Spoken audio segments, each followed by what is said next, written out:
Welcome to Rooster Radio, a broadcast dedicated to supporting and promoting local artists in the Gaston County and surrounding areas.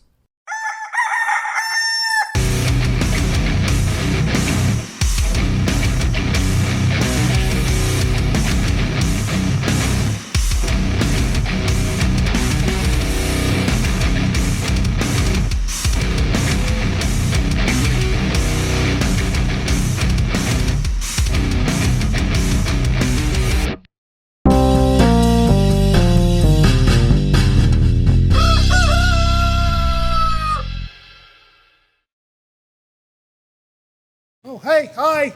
Hi. Welcome to Rooster Radio. We're talking to Jackson Harden this week. Say hello, Jackson. Hello. First and foremost, let me thank you for coming on the show. And let's welcome Bob back to the show. It's been a while. Bob stepped away for a minute and he's back. We're so happy to have him back. And you picked a good show to come back on.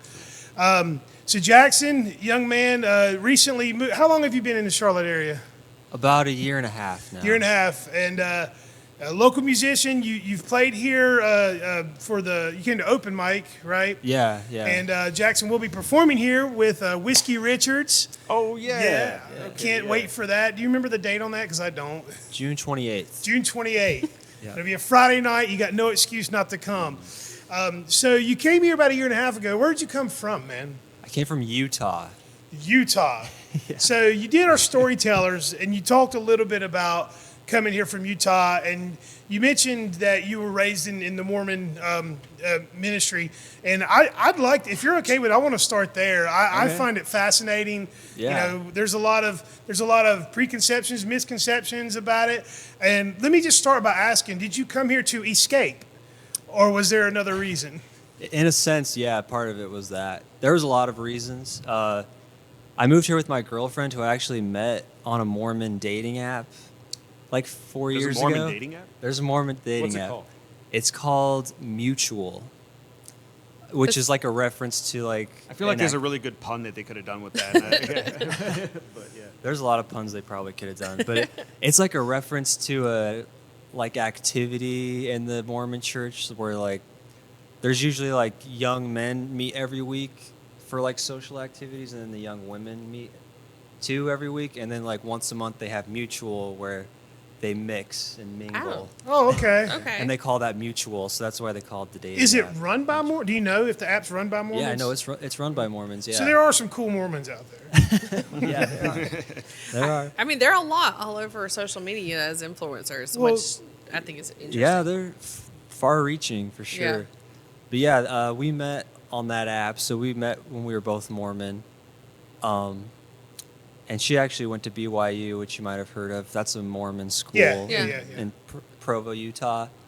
So yeah, we met on there, and then kind of like a year into dating, we kind of both started to have some of the same realizations that I think a lot of people these days are with the age of information and the internet. Mm-hmm. You start to hear about all the dirt and stuff that they didn't tell you in church. Were you 100% bought into the religion up until this point? Like, you've believed everything you've been told up until that point? When I met her, I wasn't totally sold. Up until I probably went to college, like about till I was like 18 or 19, I was totally sold, totally believed, like true believer. Had you gone and done your mission and stuff? I actually never did go on a mission. That was part of kind of when I started to question things. Did you get your notice that you were going to go to like some third world country? It's like, okay, I got to get out of this. I'm out. No, well, I tried to go, but you have to like pass like worthiness interviews and stuff. Like you have to check all these boxes. Gotcha. And I couldn't like get all the boxes checked. Just you even saying that, like these worthiness tests, my face just like intentionally. Yeah, mine was kind of Worthiness like tests. I had a Somebody bit. else You judged. had that like I had a bewildered look. What I don't want to turn this into a shitting on religion podcast. I don't No. want to do I that gotcha. because there's a lot of great people out there that Yes. are true believers. I promise I'm not going to shit on religion. I'll try. Okay, yeah, same, yeah. But because there's a lot of good people doing a lot of good things, and I Yeah. know that for the most part, I don't even know if it's for the most. Let's say half the people that buy into a religion like vehemently, they're really just trying to live a good, purposeful life. Yeah. I do believe that. Yeah, Yeah. definitely. But as a young man, and like you said, I'm curious. Do they do anything in that religious structure to try to keep you away from the internet and the technology? Are they actively trying to like keep you from seeing stuff? Yeah. So the big thing that I always was told growing up and that I tried to avoid, because they obviously use the internet and everything. Like that's another misconception sometimes. Is some people think kind of like group Amish and Mormons together, but Yeah, no. Oh It's no, not- they're so different. Yeah, so yeah, they're different, very yeah. different. Like I had someone ask me the other day, they were like, why did like Mormons have so many kids? Is it like to help with the farms and stuff? And I was like, You're probably confusing it with Mennonite. I was like, I mean, there's- maybe there's- 150 confusing- years ago. They're Yeah. confusing Mormon with Mennonite. Yeah, yeah, Mennonites, that's what yeah. I think was happening. Yeah. Did you start getting into music during like worship and stuff like that? That was part of it. So I'll touch on that in a second. Okay. I think I want to finish Yeah, that yeah. thought first. So, yeah, like the main device they use to try to keep people away from like learning things that they don't want you to learn about is they call it like anti-Mormon literature, Ah, which is basically anything that wasn't written by Mormons that's about Mormons. Gotcha. So a lot of anti-Mormon literature is literally just factual Mormon history, is what I ended up learning, and being very surprised because I had always heard that term and I was like, oh, they must be like, they That just must must be be like these awful. vile Yeah. things, like disrespecting and just trying to like If it's not con good people about- into leaving the church. But Yeah. what I found out was it was really just people like recounting Mormon history that they don't teach you in church. So that's kind of the main thing. It's really hard these days, though. I'm pretty sure the numbers for the Mormon Church are dwindling like pretty fast. I think it's across the board dwindling, with specifically with Christianity. Not so much in other world religions, but Yeah. Christianity, the numbers do seem to be dwindling. I mean, look, you got to hand it to John Smith, man. He was a pimp. He was like, fuck y'all, I'm moving west. And he just created his own world. You know what I'm saying? It's not Yeah. very different than Walt Disney. You know, like any like, I don't want to say cult, but any kind of like cultish kind of, Yeah. grouping of people or tribal thing, They always separate themselves. Yeah, he separated himself, and this is back when you could just go stake your claim on a piece of land. Yeah. You know, he Well, found how awesome would that be? Found First- Salt Lake. You know, it's this beautiful place Right. with the Yeah. Wasatch Mountains right next to you. I mean, what he did wasn't a terrible thing. You know, It's pretty fascinating, yeah, to think about. It's crazy that it's gotten to where it is, where it started. Not that long ago, historically speaking. It's only like it's less than like 200 years old. Compared to a lot of religions, that's it's pretty very new. Pretty Yeah. new, yeah. But yeah, so Well, let me ask you this. Yeah. And I promise we won't make the whole show about this, but it's so interesting, right? yeah, I know. I get it. What's your relationship like with your parents? It's interesting because my dad is still very much in the church, and I mean I don't want to be like speaking for them and everything. I don't think my mom is as. I'm honestly not sure where she is at with it. It seems to me that she's not totally in it anymore. Do you think that's because you left? It could be part of it, but they got divorced, so I think that was also a big thing for her. Was They allow that? kind They do. They really discourage it. And I know, like, in the Mormon church, we have bishops. That's kind of like your pastor or Yeah. your leader of the congregation. They kind of play a role, which I also don't agree with, in, like, people's marriages. And they kind of become like a marriage counselor in a way. Yeah. Well, a lot of religions do that. Yeah, Yeah. Which I And- think is a little invasive. I do too. Yeah, I don't think Yeah. it should really. They should be so involved in that way, but I think that they really try to convince you not to get divorced. Right. Like, that's kind of like last resort. They try to make you make anything work, really, because they have like a very eternal perspective on marriage. Like you probably heard of like Mormon temples. Mm-hmm. You're supposed to get married in those temples, and if you get married in the temple, then you are supposed to be married for eternity, like in the afterlife and everything. So there's like these eternal consequences in their mind, and families are supposed to be together like forever. So you're not supposed to break up the family. Down here, that's a big no-no. So I think that might have been part of it too. But yeah, I'm not like super close with them, and I think partly because of religion and just kind of the way we were raised. I think specifically the Mormon religion. I can't really speak for other religions because I honestly don't know much about other religions. My next question was going to be, do you still hold on to any of the values? You know, like how much of what you learned growing up still defines who you are? I would say in a big way. Like, yeah, I also don't want to make this seem like I'm just like totally anti-religion. I picked up a lot of great morals and ways of life that I still do. Like one of their big things is no smoking, no drugs, no alcohol. Even caffeine, right? Even caffeine, Even which caffeine, yeah. I do drink caffeine now. That was one of the first things that I was, when I was like 16, I was like, we really can't have caffeine? Like, I don't know. That was like one of the first things I went against where I started drinking caffeine. I didn't think that was as big of a deal. But I still have never had alcohol. I've never smoked.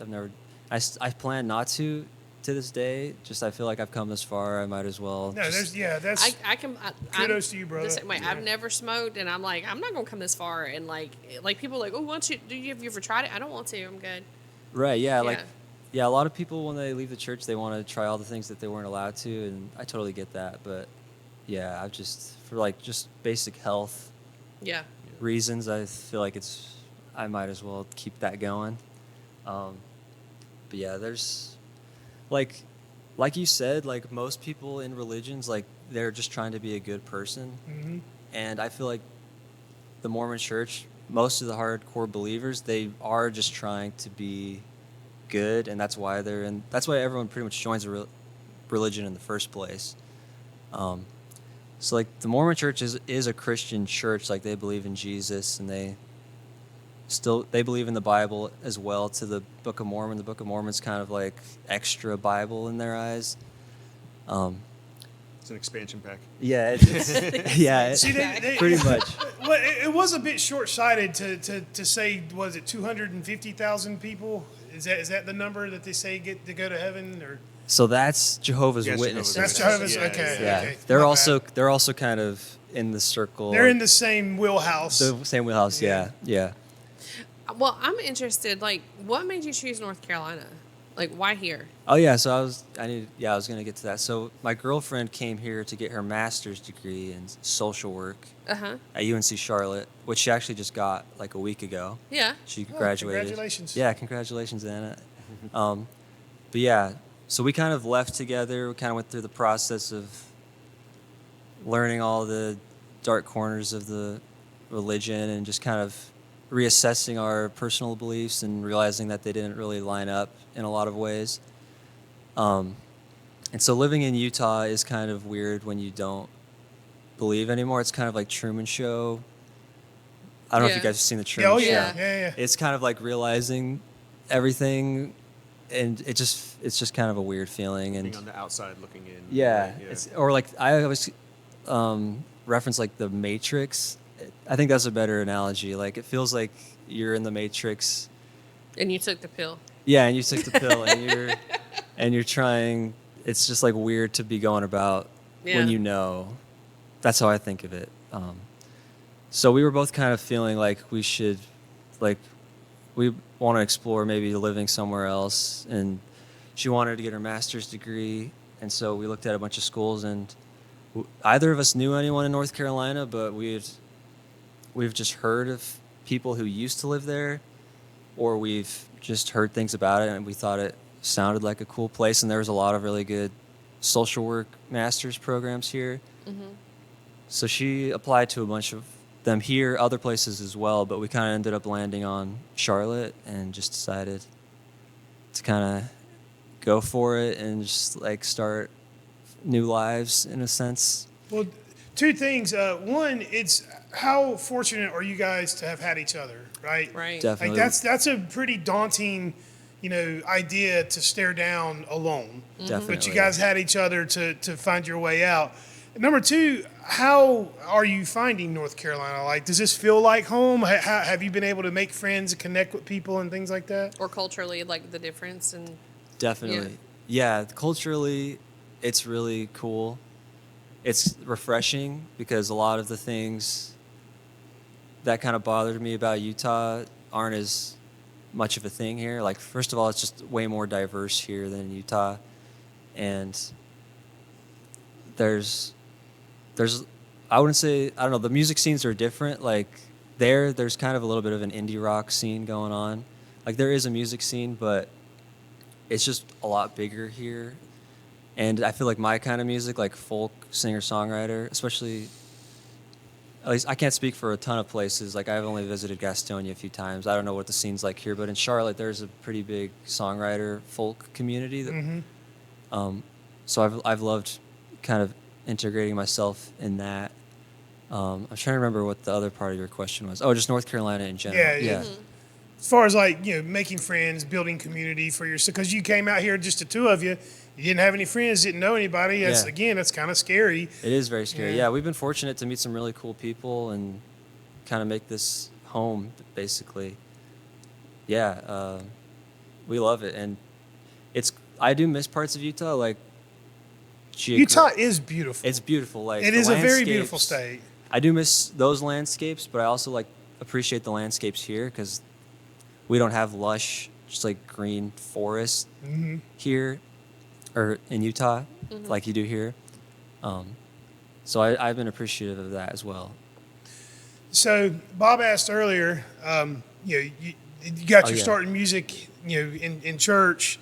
You want to talk about how you decided to become a musician? Definitely, yeah. I was thinking about this recently because, when I grew up with just like hymns kind of in church, and like my mom's radio in the minivan was kind of my only like real knowledge of music out there. So I don't remember being like super passionate about music until I had a friend who lived like 2 houses down from me when I was like 6 or 7, who, like, our whole neighborhood was like Mormon suburbs, you know, and his family was also Mormon, but I think his parents were converts, and so they were kind of the cooler family in the neighborhood. They, like they were more had a little edge to them. They had some edge, yeah. And so I remember he listened to like Nirvana and Green Day and Fall Out Boy and My Chemical Romance, all these like pop punk and grunge bands, and that's when I started to get into music because I heard that stuff. I remember he would burn me CDs. Yeah. And I'd take them home and listen to them, and I don't think my parents really knew what I was listening to. But I do remember specifically like really latching on to Green Day. They were like the first band that I really got into. And yeah, I was thinking about that because I saw Green Day released an album recently, and I was like, oh, whoa, I didn't know they were still doing stuff. Yeah. Billy Joe's still out there But cranking stuff out. So if I had to pinpoint it to anything, it would be Green Day. I really wanted to be like Green Day. Yeah. I wanted to play guitar like Billy Joe Armstrong, and I convinced my parents to get me a guitar when I was 8. Oh, wow. After that, and then started taking lessons, and I just never stopped playing from then, and just kept. That kind of opened my eyes that there's like a lot of music out there besides what's being presented to me, and then when it's got to be overwhelming. I can kind of relate because I was 13 years old when it happened for me. I was raised in a Pentecostal church, which is very different, more hellfire and brimstone kind of teachings, right? Gotcha. You were scared into into being a good boy. So, I remember when I was 12, 13, it's middle school. Middle school is you start meeting kids that aren't from your neighborhood, right? Because like in elementary school, everybody basically lives right there. Yeah. So you get to middle school, and then you start hearing like different opinions, different points of view, different types of music, and then that's kind of when things opened up for me as well. Yeah. And then you're like, for me, I had like this thirst for knowledge. I was like, once I realized that life was more than this, I want to know everything. My thirst for knowledge kind of like led me down all kinds of crazy paths, but it also created like this appreciation for, different culture, different cultures and stuff, and learning to appreciate different people. Because like at some point, one of my biggest beasts with religions is like the way they separate you like into this tribal mindset of like, if you're not part of this tribe, you're not a good person, or you don't belong. Like that, if you're not with us, you're against us. That confrontational mentality. And I didn't feel that way deep down. I never really bought into that. So it was very overwhelming to like learn all these new things, and you're a kid still, you're trying to process it all. Did the guitar help at all with that? I think so. Yeah, I mean, music in general, kind of, like in Utah, there really wasn't much of like every neighborhood was my neighborhood in a way. There wasn't the eclectic, It was very cookie cutter. Yeah. Yeah, like it's very well. Even much, what he's saying is like his elementary school and the elementary school across the street or down across town were the same. Yeah. Not like in other parts of the country. Right. Yeah. So like music, I feel like was like a glimpse into other worlds and places and mindsets and stuff. Yeah. Like I remember I asked my dad to buy the American Idiot Green Day CD for me, and I don't think he knew what it was, so he just did.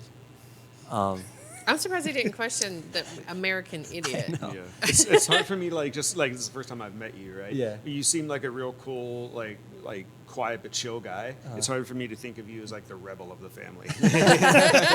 I know, it's funny. Like I have a song that I always feel embarrassed to sing it, but like one of my songs has this reference that like I'm a bad boy, and it's like relatively to like my girlfriend thought of me as like she was worried when she dated me because she thought I was kind of a rebellious type within our like the circles of Utah. She was like, I'm worried, like I need to like I'm gonna have to get like reel him back in, kind of.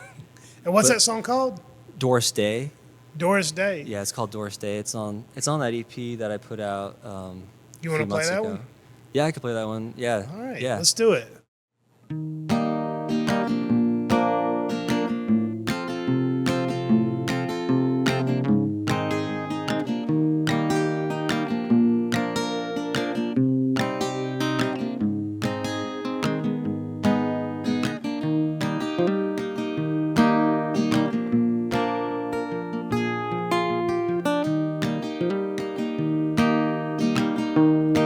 Miss Gold Honey Eyes,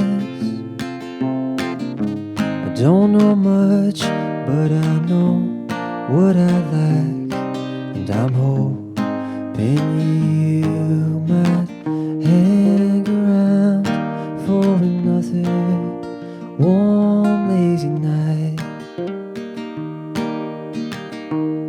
We're different but the same. I'm a bad boy and you're a saint. I'll be your Elvis, rock and roll. You'll be my sweet Doris Day. When the drunk's outside, pour into the street below,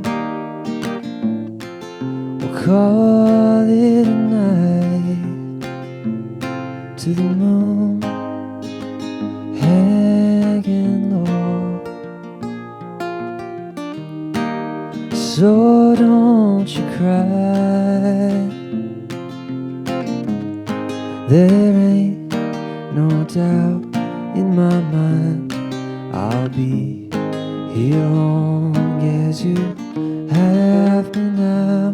Just glad to be along for the ride.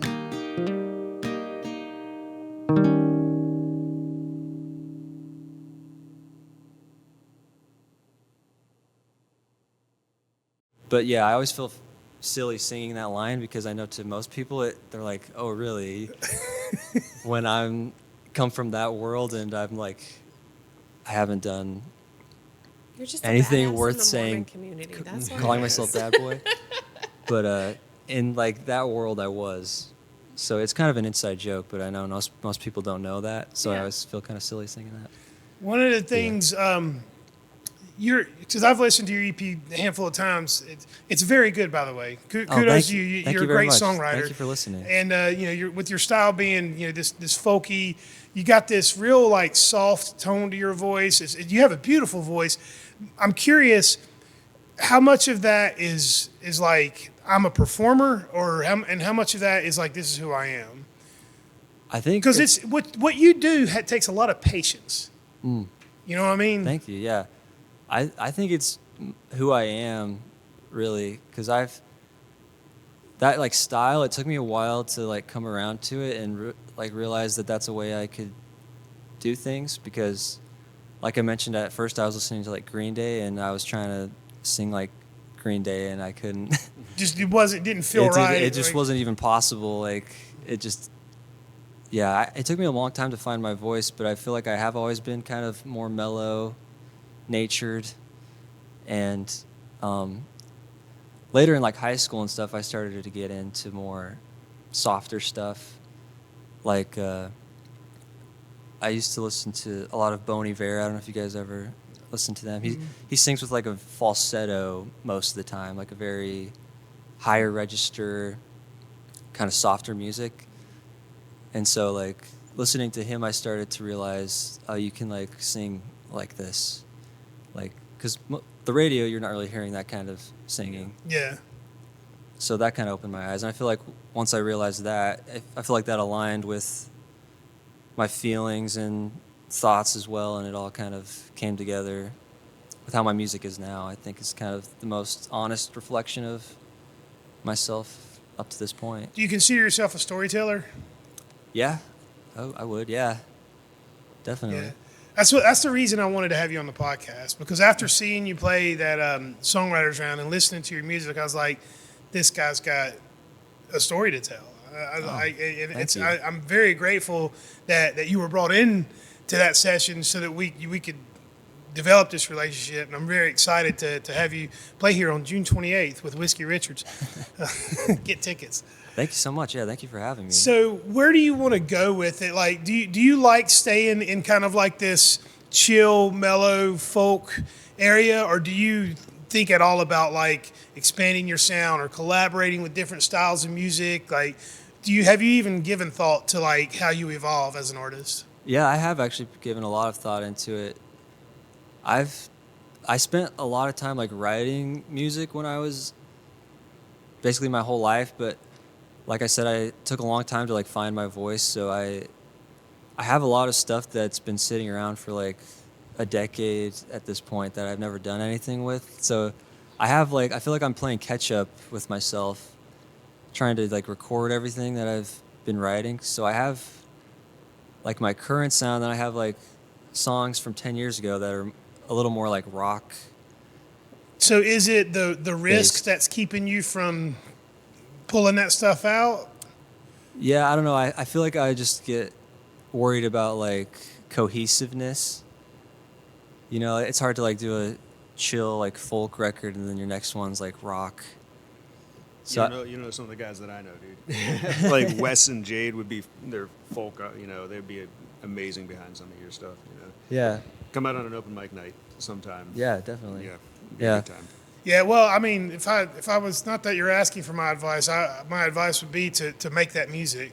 Mm-hmm. Yeah, I like definitely don't pigeonhole definitely yourself plan into to. being this one thing. Yeah, no, I definitely want to explore all the different styles that I want to. But I do kind of have like a roadmap in my mind that's more progressive and gradual, because I kind of have something like from there and in between. So I feel like a hard left isn't how I want to do it, but maybe a more gradual thing. What's your favorite of those more rocky songs? That I've written? Like, what's the first one you're going to record? And can we hear it here? Yeah, I think the first one, I call it June Gloom. June Gloom. Yeah, that's like a working title.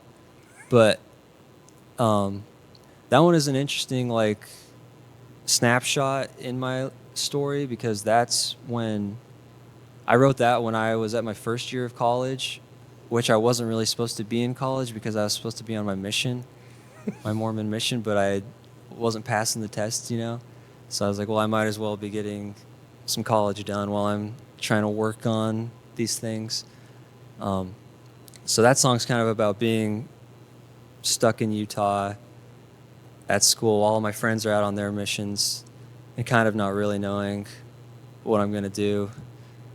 So that's a good song. Right, so let's hear it. This is June Gloom.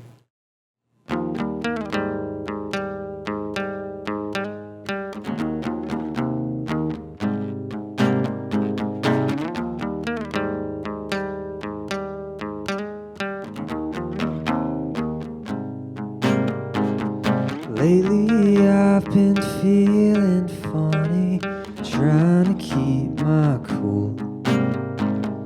All of my friends are out of state or at the big time schools. And I've been telling the same story, how I believe in soon. Life's got me just hesitating, and everyone's walking through.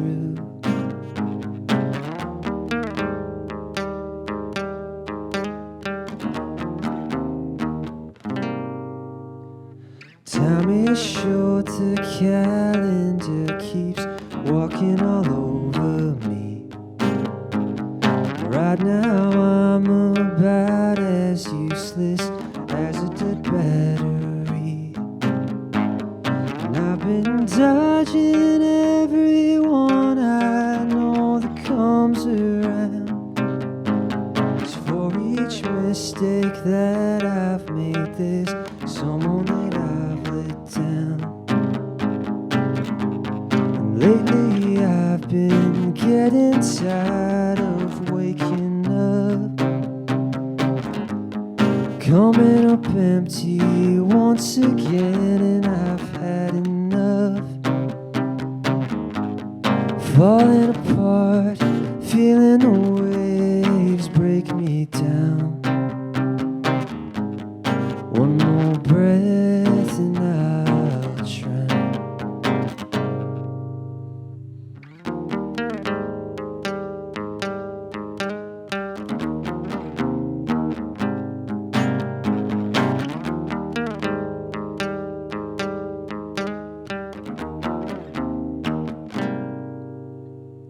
Sometimes I think you might be the only one that knew me.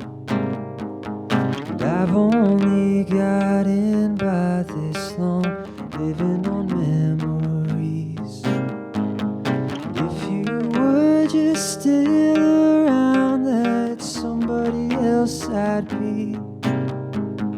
Thinking that everything you left with was the best part of me. And lately I've been getting tired of waking up, coming up empty once again, and I've had enough. Falling apart, feeling the waves break me down. One more breath and I'll drown.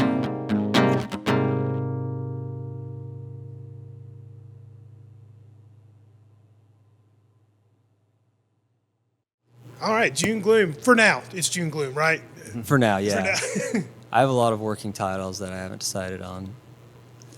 What's you moved out here with your girl. She's doing is she working now, or is she still in school? So she just graduated last week. So that's she's, right. Yeah, So how does it work when you're going off to gigs? Does she come with you? Like, is she super supportive? Like, do you see this as your means of income going forward?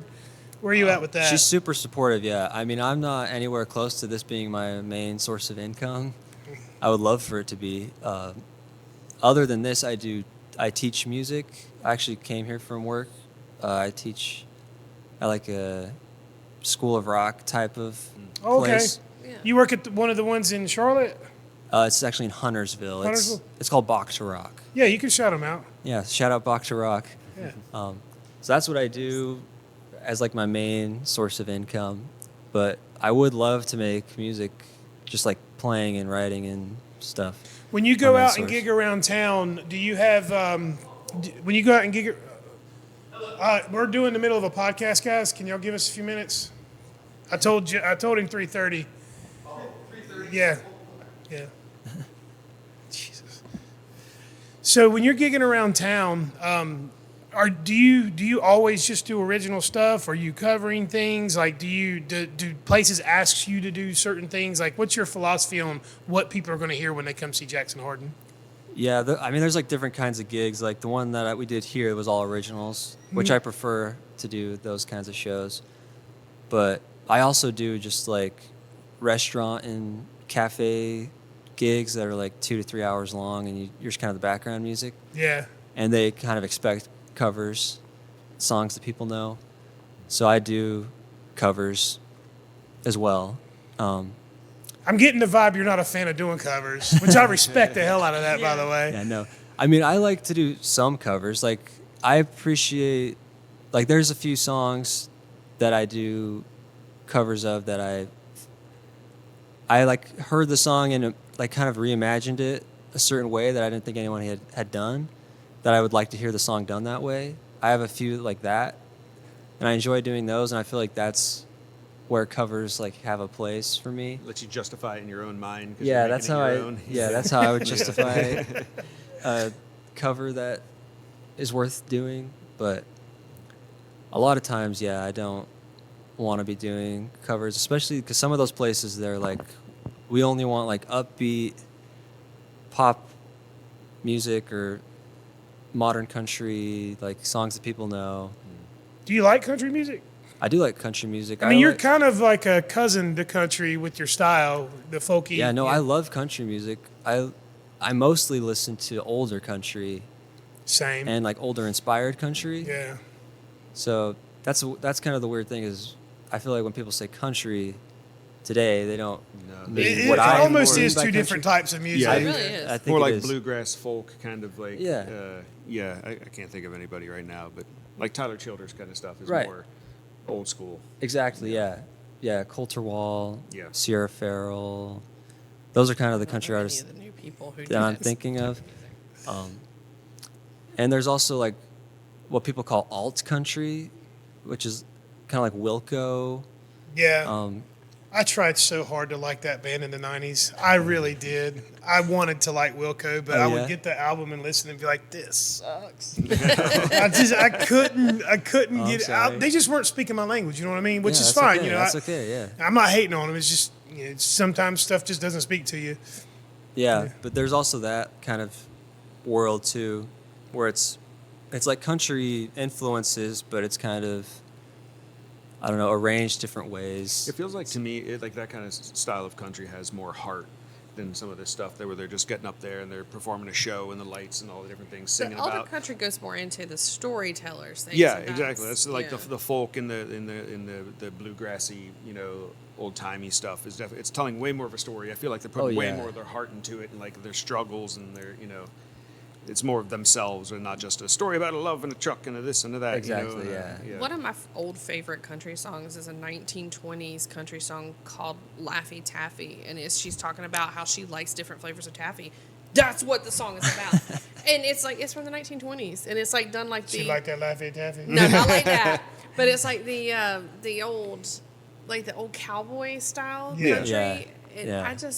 I found that album somewhere, like in an antique store. That's Yeah. awesome. Now I I can't mean, stop it's- thinking about Hank Williams singing "Shake That Laffy Taffy." Oh, definitely. Yeah. Yeah, I mean, it's we've talked a little bit about it before, but it's just unfortunate. Like the things that sell are the more vapid, kind of more empty kind of stuff, and they have their place in society. Yeah. Believe me, there's times where I want to put on some mindless pop music and just have some fun with it. They have their place, right? I'm not shitting on it, but what you do is special. Yeah. You know what I mean? thank you. And I wish more people appreciated that, but everyone's so busy. No one, a lot of people don't want to take the time to sit and absorb, hear someone's story and all the little intricacies of it. And You know, Yeah. whereas, you know, that's who I am as a person. I want to know it all, right? I want to know everything I can about something. And that's what makes what you do so awesome for people like me. Oh, thank you so much. Yeah. So, what's your favorite story to tell? Of my own? Yeah. I mean, lately, I guess it's a more general story, but kind of what we've been talking about. I feel like I've been resistant to like telling that story for a while, just because it's at one point it was really fresh and I was kind of navigating it. Now I feel like it's behind me, and I feel like that's how most of my songs are. I feel like it has to be behind me before I write about it. Okay. Like I usually don't write about stuff as it's happening. No, that's a great perspective because you will end up saying some shit you don't really mean or feel. Exactly. Or, Yeah. Definitely. It's a way of processing what happened. Yeah, exactly. Yeah, it's kind of like a final, not necessarily a final statement, but kind of a bow at the end, kind of when you've sorted it all out in your Sort mind of and therapy. processed it. Yeah. So when you exactly. made that EP, like after you finished the EP, you listen back, you're happy with it. Did it feel like a transitional moment in your life, like moving on to the next thing or to evolve into the next phase of your life? Yeah, it really did. Yeah, because that EP is really a snapshot of like meeting my girlfriend and basically up to the point that we left Utah together. Mm-hmm. That's when all those were written and kind of what they're about.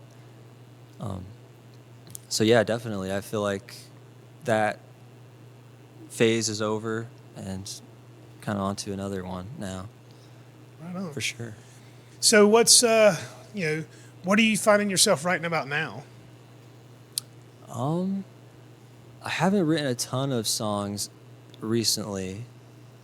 I've been doing more recording of songs that I've already written. Okay, so you're kind of in that in the production phase of Yeah, Of what you've got. I think one of the most recent songs I wrote was kind of a more, because like I said, that EP was kind of up to the point that we did like move, and since we moved, I've started to form more opinions about religion and specifically that religion. So I do have some songs that are a bit more like forward and more in depth about that. It's not. Is it? I mean, is there anger in it, or is it more like disdain? I Or would even s- contemplative. Yeah, a little bit of all of that. I mean, yeah, it's critical, definitely. Let me ask you this: do you Yeah. feel like you've been cheated? In a way, I think in some ways I do feel that way. I'm getting that vibe. I'm getting Yeah. that sense. But here's what I want to say about that. Yeah, Try, if you can, look, man, what you do is awesome, and you might not be grateful for the experience, but it's your experience, and now you have this Yeah. power to do whatever you want with it. My hope for you is that you can use that to be a light in people's lives and not hold on so much to the negative aspects. Because I get a little bit of that too. Like I feel like there's so much more I could have known so much sooner in life if I hadn't been sheltered by this, Yeah. by this organization, right? yeah, But- sure. And I'm totally picking that vibe up. but without that, you're not you. You're not Jackson Harden. You don't Yeah. write this EP. You don't write this next album. None of that happens without that experience. Oh, for sure. Yeah. So finding a way to be grateful for it, which might take some time. You're still Yeah. young, right? You're what, 20 something, yeah, 27. 27. Yeah, you got plenty of time. But And that, I mean, in that process too, it's like you'll end up inspiring somebody to say that may be in the same situation that is having those same thoughts, that they can, like, whatever that situation is, they can break away from it, and it's okay to. Yeah, for sure. Yeah, thank Yeah. you. Yeah, I definitely wouldn't change what like my history is, Yeah. but yeah, I still do have some negative emotions towards it. yeah, no, I get Yeah. Which it. is I natural. do. Yeah. I get it. Yeah. There's a lot of, look, let's be honest, there's a lot worse things that we could have had happen in our life for to, sure, to, yeah. to have some anger to hold on to. I think about some of the Absolutely. awful things that happened to young ladies and stuff. Like, Right. so, in a way, we're fortunate that it wasn't worse, right? I Oh, guess yeah. it's a kind of a I don't even know if that's a good way to look at it, but yeah, it's kind of a way to deal with it. Yeah. No, that's absolutely, yeah. The cards I was dealt, I would take that over a lot of stuff. So Over Awesome. many options that could have been. yeah, for sure. Well, before we wrap things up, I want to know two things. Number one, what song do you want to end the show with? Oh, let's see. We're gonna have you play us out for the end of the podcast. You can think about it for a minute while I ask you the other question. Okay. Before we wrap things up, what is there a message you want to give to our audience? You know, is there anything like the mic is yours? What do you what do you want to say to the world? I don't know. I guess I would say don't believe everything that everybody tells you, and keep an open mind. Try to put yourself in other people's shoes and learn about other cultures and ways of life that are different from yours, and maybe reflect on everything that you, I guess, how should I say this? Maybe stuff that you've considered true for a very long time that you haven't thought too much about for a long time, maybe reassess some things and see if you still feel that way. So keep an open mind, but be cynical. Question everything. Have empathy and be retrospective. Yes. I Well like put. it. That Yeah. was so eloquent. Thanks. Yeah. Thank you for put. that nugget. All right, so what are we going to end the show with? What are we going to play? I think an appropriate one would be one of the most recent ones that I've written. It's called Running Out of Reasons. Running Out of Reasons. Yeah. Jackson, thank you so very much for coming here today. I'm very grateful to you. My pleasure. Thank you so much Thank for you having for me. what you do. It was awesome. All Thank right, you so here's much. Running Out of Reasons. Peace and love. Peace and love. I've been asking questions I can't get no answers. There's a thought deep in my head spreading like a cancer. What's the use in trying? What's the point in lying? Oh, give it to me straight, dog. How much time is left for me? 'Cause I'm running out of reasons to believe. Everybody's staring, I can tell. They know. They can see it in my face like I've just seen a ghost. Lost my voice or reason. Help me stop the bleeding. Oh, give me some kind of antidote to erase the things I've seen. 'Cause I'm running out of reasons to believe. Once I figure it out, I'll let you know. Oh, just how deep this thing goes. What am I to do? I can't live without you, and I don't really want to be on my own.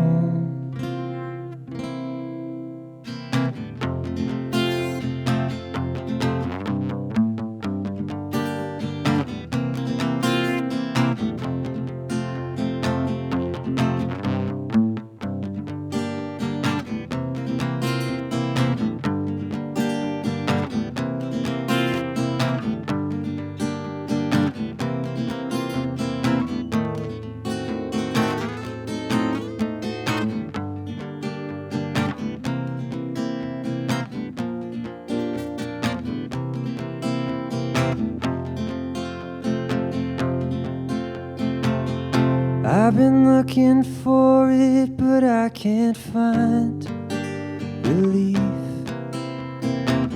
Want somebody just reinforce my fallacious beliefs. doubt, cast the demons out. Oh, is there anybody out there listening to my plea? 'Cause I'm running out of reasons to believe. Oh, running out of reasons. Give me